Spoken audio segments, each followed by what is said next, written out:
very much for that introduction. It's a pleasure to be here. I work at Lamont, which is across the Hudson, and at Lamont we have a staff of about 450 graduate students, scientists, and support staff that are all working to conduct research in various diverse aspects of Earth processes and Earth's history and evolution and how it interfaces with life on the planet. The research that I'm going to be talking about tonight, as Michael described, is focused on the giant earthquake fault of the Pacific Northwest. This is a fault zone that represents the largest geohazard to the continental US.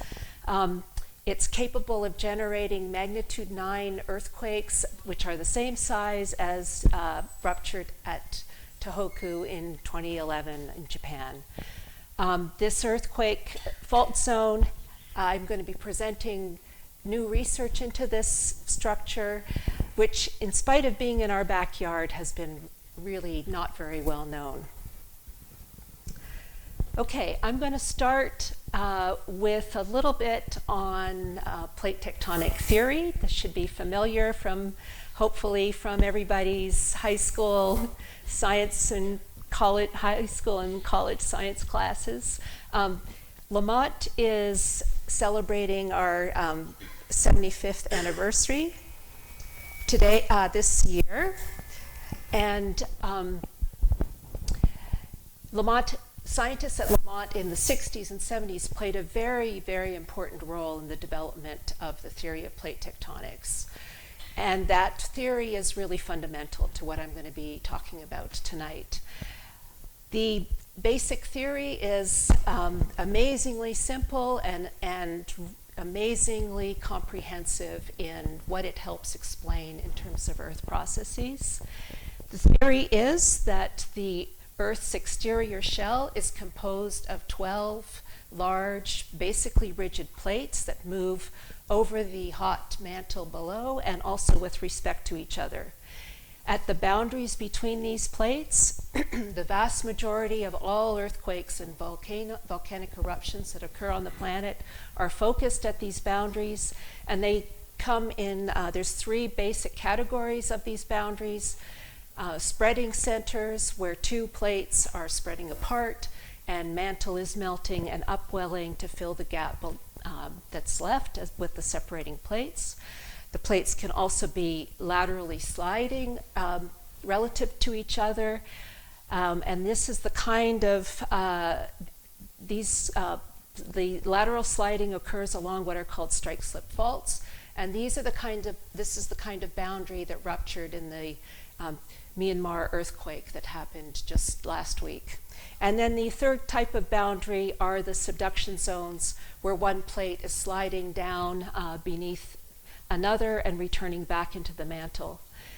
The map on the left here is showing, this is a physiographic map of the global oceans, a famous map generated by Lamont scientists Marie Tharp and Bruce Heezen in the 60s and 70s. And it shows very dramatically the location of the mid-ocean ridge, which encircles the globe. This is a vast volcanic chain, 40,000 miles in length, that encircles the globe. The vast majority of all volcanic eruptions on our planet occur on this feature, but they're largely hidden from view because they're out in the middle of the ocean and we aren't affected by them. At the global subduction zones, those ring the Earth and have a similar overall length, 34,000 miles. But the subduction zones span the coastlines, and given that much of our global population lives along the coast, they are very impactful for human populations. They're also the sites of multiple different kinds of geohazards: earthquakes, tsunamis, landslides, and volcanoes. The very most explosive volcanic eruptions that happen are associated with subduction zones, and the largest earthquakes. This is a map here that shows earthquakes greater than magnitude 7. and that have been recorded through the last century and into the beginning of this century. And we see the vast majority of these earthquakes are occurring along the subduction zones. This map here is showing the depth of these subducting plates beneath the continents.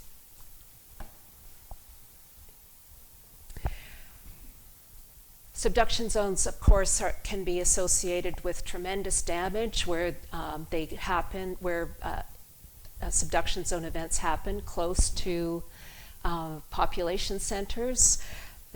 So, for example, devastating loss of life during the 2004 Sumatra earthquake. Close to 250,000 people died in this event. Massive financial losses, damage due to infrastructure associated with Tohoku earthquake, $360 billion worth of damage associated with that one in 2011. The continental US has two subduction zones on its margin. One is the Pacific North America subduction zone off of Alaska, and the second one is the Cascadia Subduction Zone, which is more impactful because the Pacific Northwest is more inhabited, and it extends from northern California to the central part of Vancouver Island, British Columbia. At the Cascadia Subduction Zone, the small Juan de Fuca Plate is subducting beneath North America. The boundary between these two plates is this region called the megathrust fault.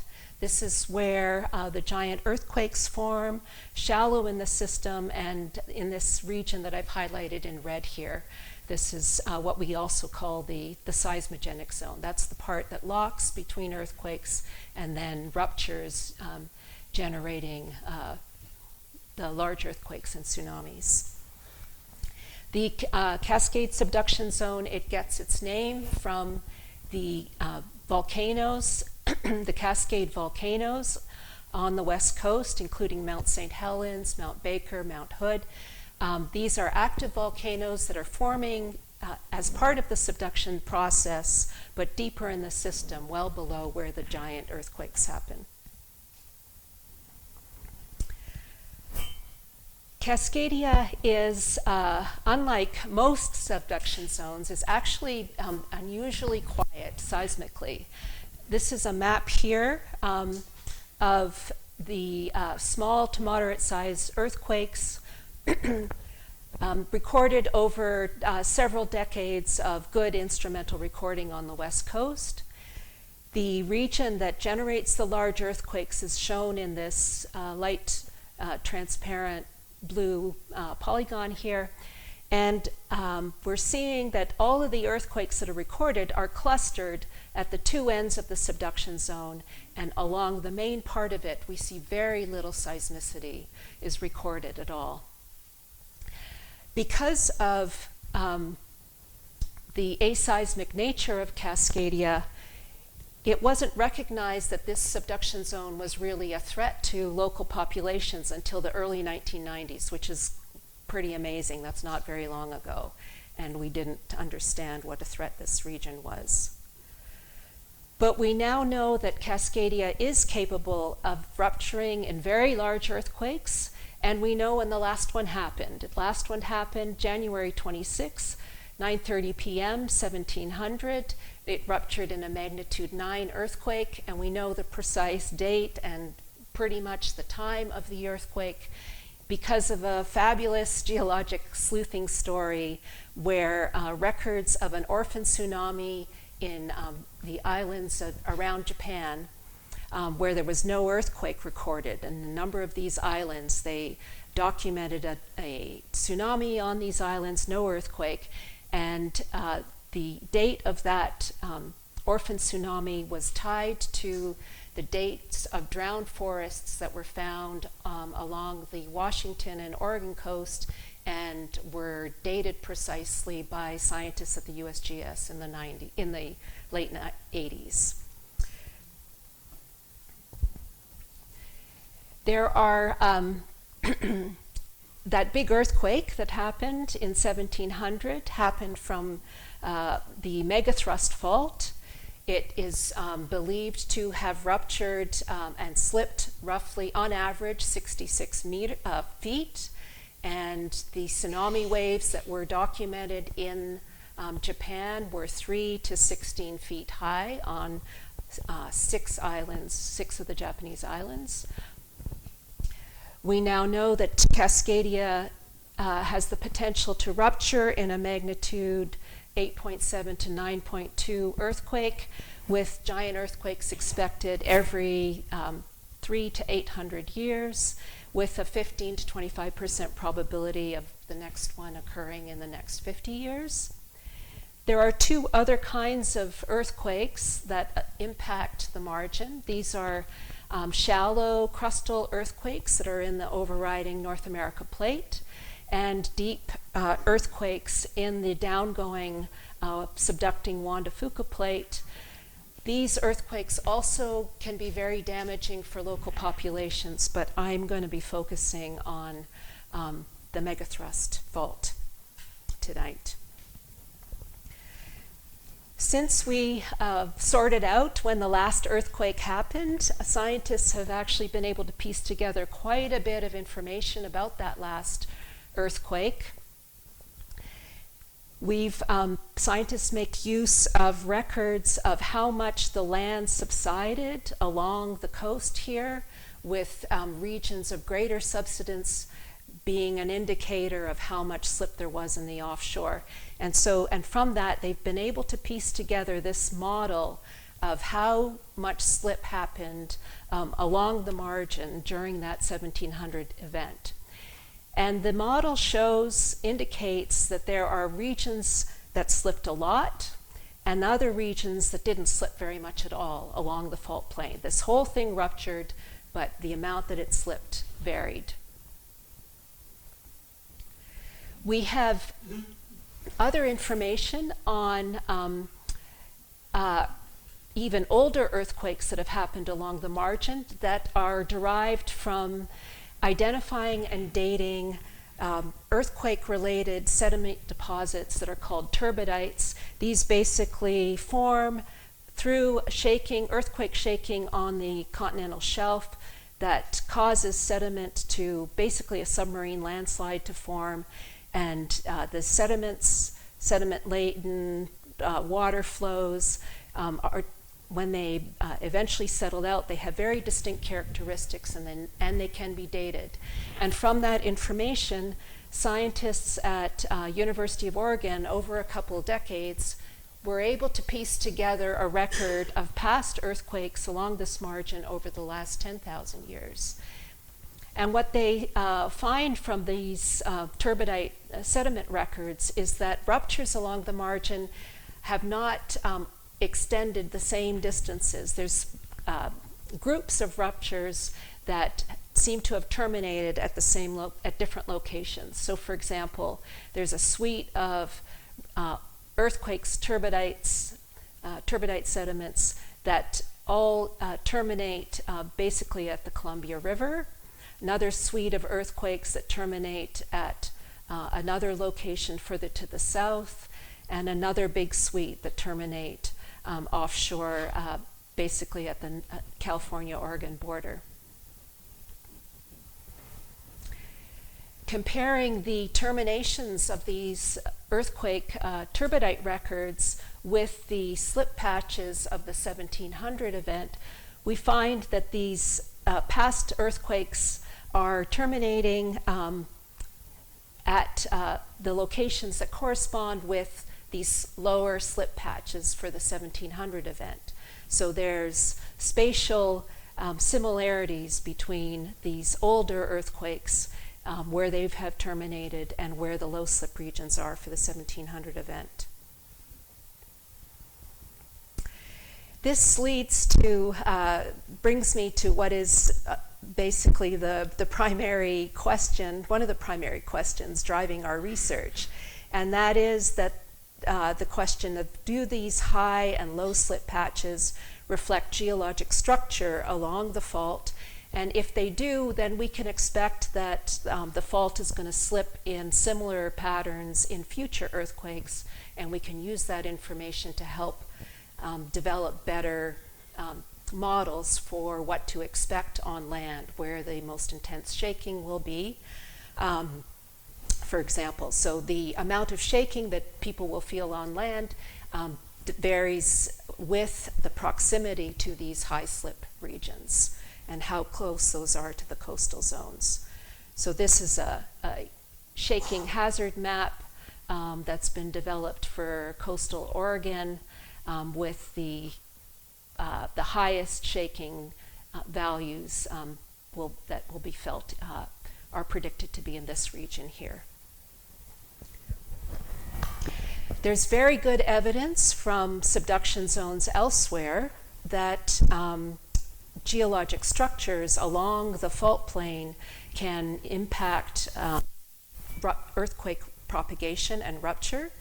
So this is a schematic here. This is the trench where subduction is beginning.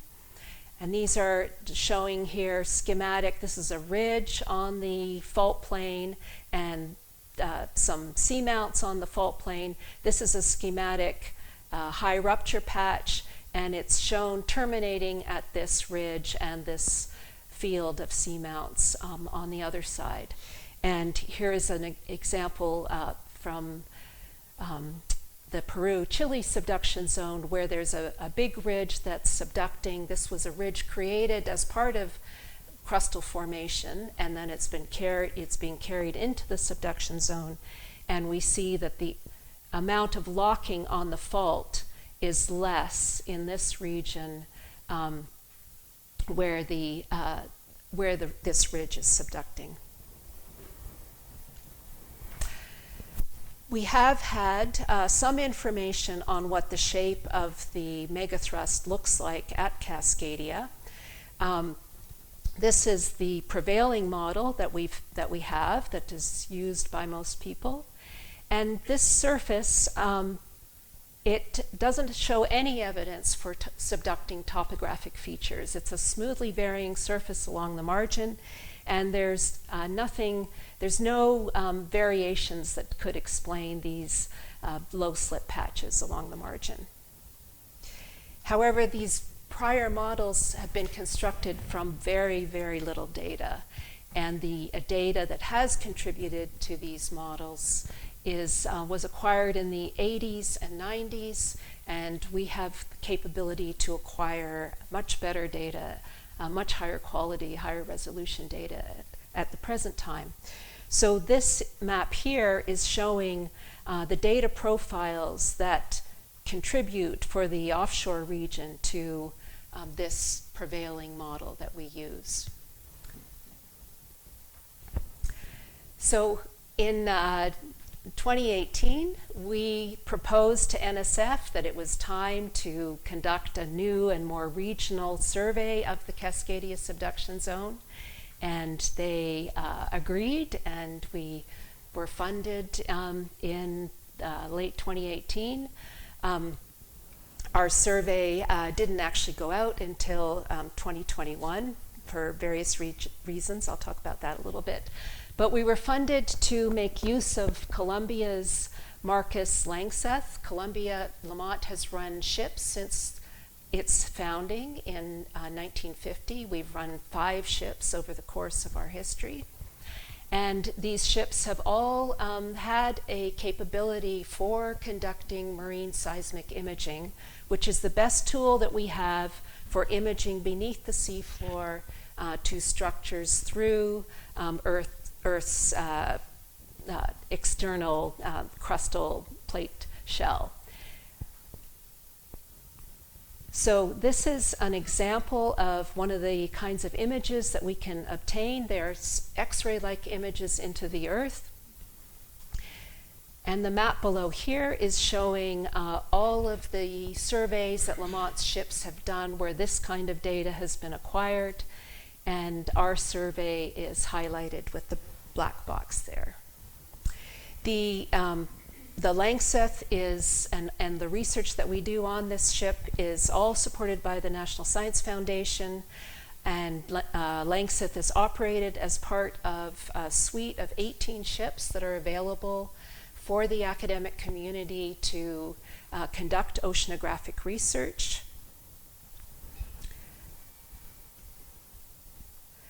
I'll give you this, illustrates the basic technique that we use for this deep imaging.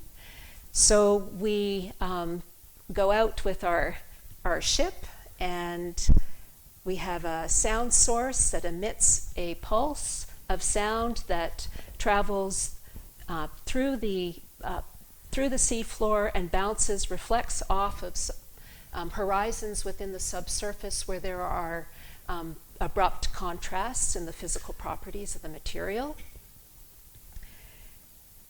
These return signals are then picked up in a set of basically microphones. We call them hydrophones, that we tow also behind the ship in a long streamer.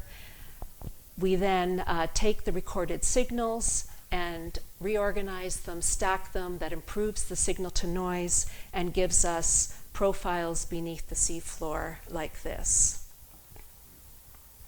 So as I mentioned, we conducted, our survey was funded in 2018, but we didn't conduct our survey until 2021. Part of this was just the extensive planning that's required to conduct these surveys. We have a lot of interaction with Lamont's Marine Office. They have to ensure that the equipment is all in working order, that we have the technicians, expert technicians needed to run the equipment. NSF is very involved, along with other federal agencies, in generating, doing what's needed in order for us to have the correct permits to go out and acquire these data. Then we were supposed to go in 2020. We were scheduled to go in June of 2020, and NSF, we tried really hard they tried really hard to get us out to sea, and in May of that year made the decision that we were going to postpone. We went the following year, and we had special protocols on the boat, as well as before leaving, we had a quarantine period of a week before we got on the ship, so that once we got on, we weren't bringing COVID with us, and because once we go out, we don't come back. We were gone for 41 days through a period that included the heat dome that settled, the famous heat dome that settled on Seattle and Portland that summer. So I'm going to show now a few slides on the equipment that we make use of, just to give you a sense of what the operations look like. So our sound source is compressed air that is pumped into a series of canisters that are different sizes. These canisters are hung here from these massive floats, and then these are deployed behind the ship. They're shown here. Then we periodically, at regular intervals, as the ship is moving continuously, the air, this compressed air, is released from these canisters at the same time. This is a movie that shows you these deployed, the array of what we call air guns, and this is the acoustic pulse that's generated as the compressed air is released. These are bubbles in the water column that are associated with that. Then we listen to this, our sound source, the returned energy from the subsurface. We listen to it in making use of a 15-kilometer long hydrophone array that includes 1,200 hydrophones spaced at regular intervals along it. Those are located in this yellow cable, which we call a streamer. These are devices called streamer birds, which can be remotely controlled. Those wings can move up and down, and we use those to raise and lower the streamer once it's deployed in the water in order to try to keep the streamer at a very uniform depth beneath the water, which is what we need for the best quality data. So here, this is a short video showing us deploying one of these streamer birds onto the streamer. So we attach it. These are electrically connected to, we're making sure right now that the lab can actually talk to this streamer bird and do the remote control. And once that all checks out, then, so reading bird 2, now the bird is going to be deployed over the side. Yeah, it's good. Roger, going out. Okay. We bring with us a group of 5 marine mammal observers that are holding round-the-clock acoustic and visual monitoring watches. These are for the protected marine mammals. If they see any marine mammals that come within a prescribed distance of the ship, then we stop operations until mammals have moved away. We also had on board a science party of 10 mostly graduate students and a few senior scientists. And this science party, we run round-the-clock monitoring of the equipment 24/7. This is a deck of what is over 30 monitors that are monitoring different aspects of the equipment. We have to keep watch for the failures that inevitably happen while we're out there. And here is drone footage of the backside of the Langseth with all of our equipment deployed, just to give you a sense of the scale of the ship.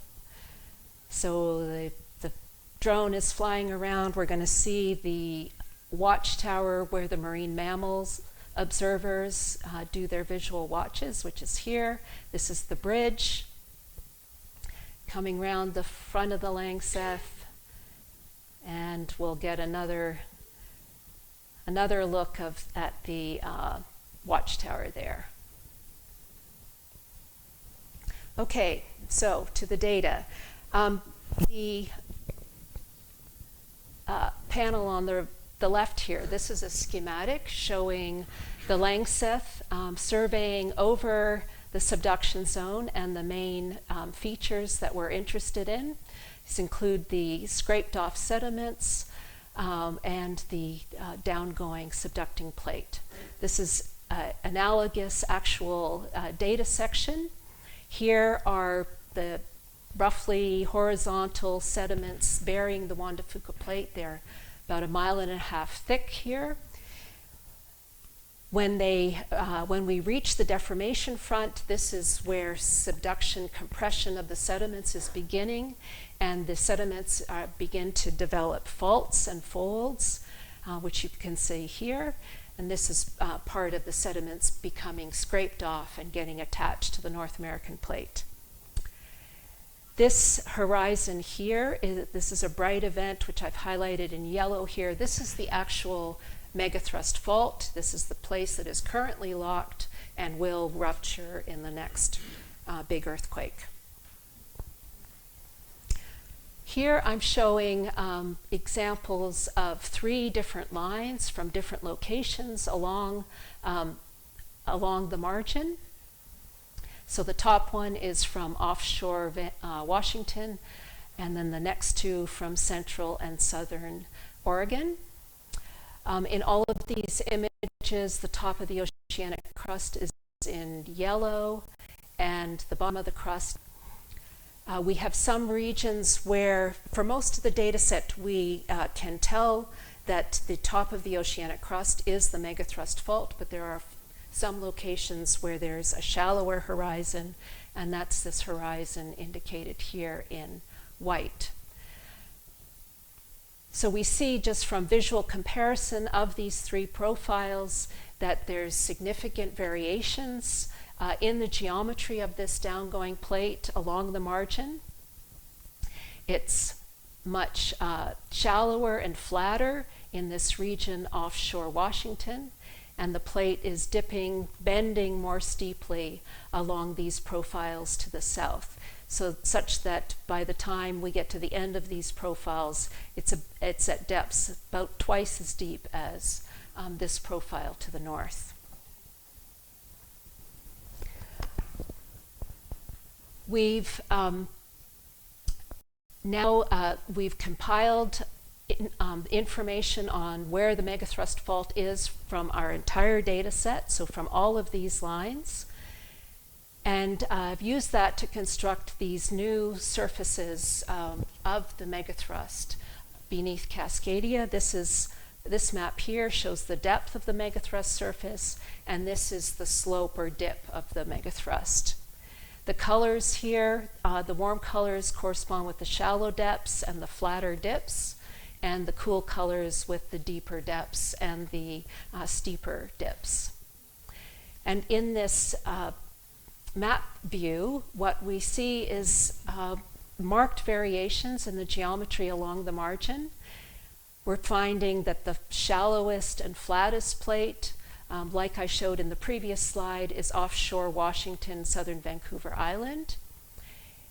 In northern Oregon, we're seeing a very different geometry, what we describe as a flat ramp, flat geometry. So we have a very low slope, then a narrow region of steeper slope, and then a flat slope again at greater depths.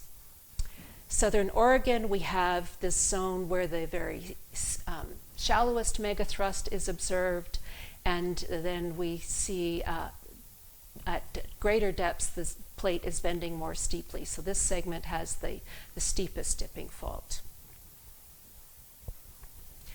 Another important finding is that there are faults in the descending plate, and faults that extend roughly perpendicular to the orientation of the margin. So this again is the deformation front where subduction begins.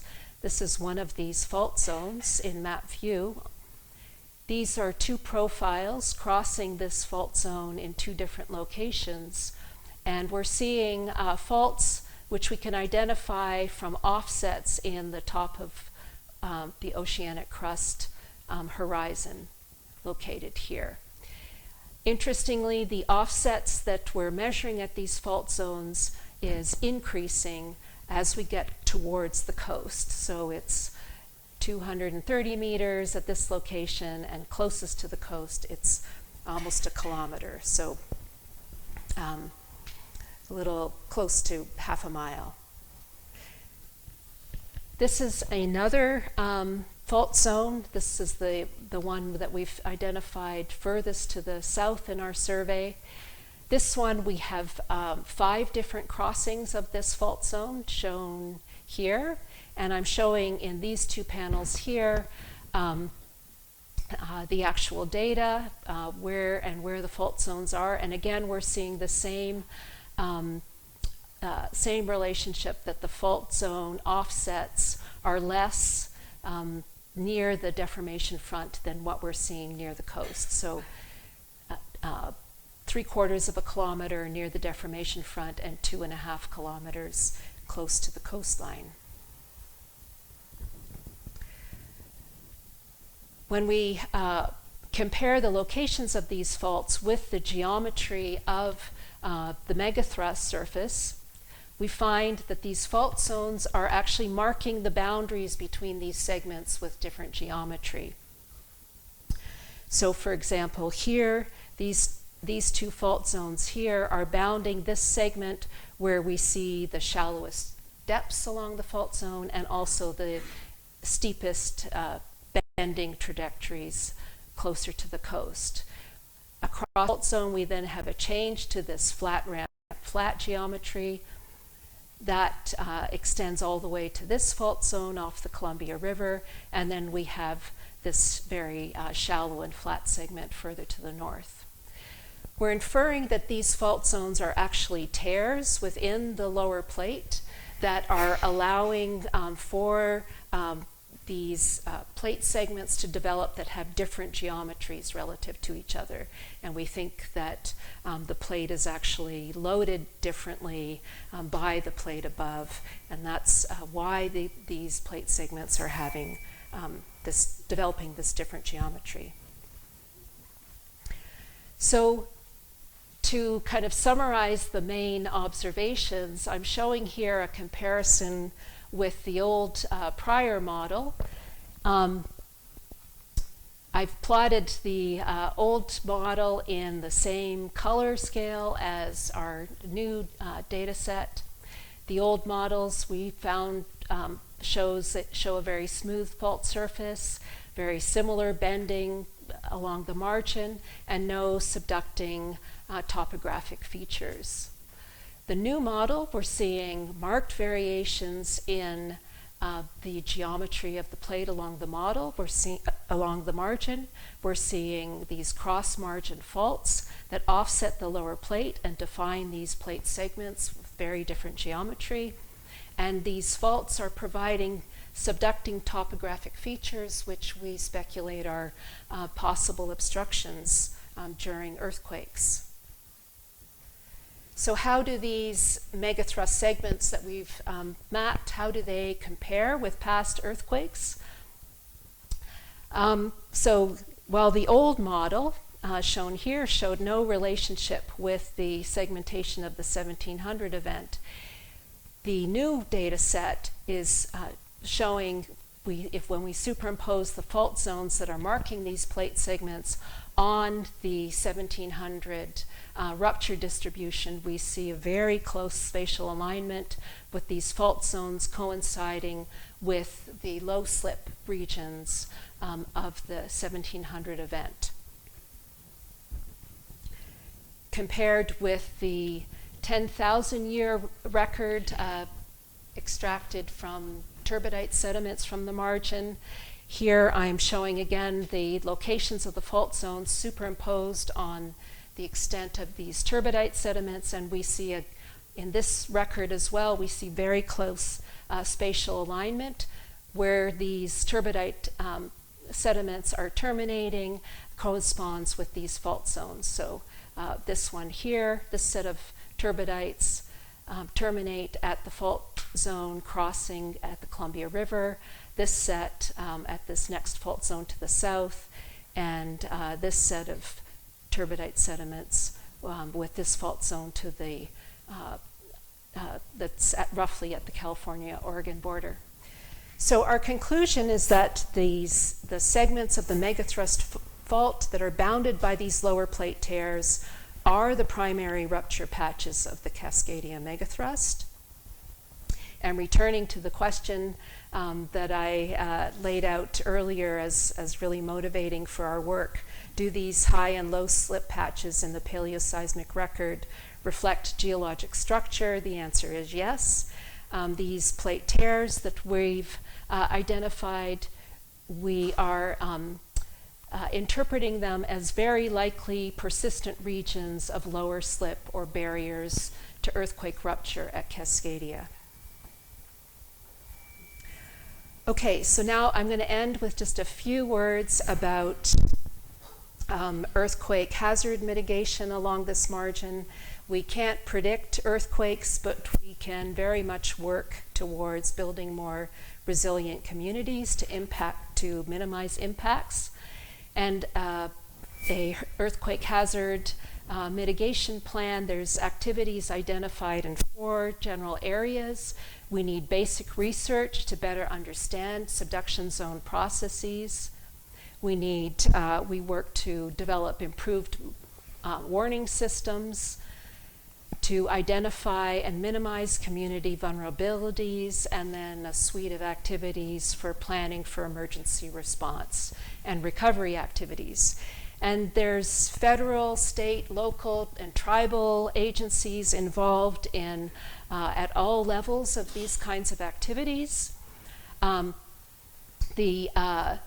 basic research is what the academic community is involved with, and this is largely funded through the National Science Foundation.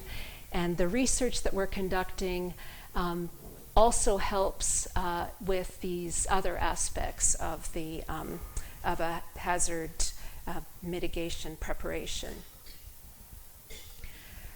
One of the key ways in which the data that we've developed are potentially going to be contributing is in further refining tsunami inundation and shaking hazard maps for the West Coast. These maps are developed by running simulations of many, many earthquakes and tsunamis, model simulations, making use of the different boundary conditions using the best available data. And one of the key data sets that they need in order to generate these maps is the geometry of the megathrust surface. So the geometry that we've developed is actually now is contributing to the development of the next generation earthquake and tsunami scenarios for the West Coast. These are two simulations as part of a suite of 3,500 that were developed for a new probabilistic tsunami hazard analysis that's contributing to an update to the American Society of Civil Engineers plan for building codes along the margin. So these two simulations, this is a simulation of earthquake slip and another one of seafloor uplift associated with this earthquake slip pattern. They're using our geometry for this model. The seafloor uplift, this is what's most important for the size of a tsunami that will be generated. And in the second scenario here, you see the seafloor uplift pattern is very different, as is the extent of rupture on the megathrust. And they're making use of other information from our data to constrain that particular model. So I'd like to end with acknowledgments and thanks to the many scientists, colleagues, students, the Langseth officers and crew, science technicians, Lamont's Marine Office, and of course to NSF and the US taxpayers for funding to conduct this research. Thank you.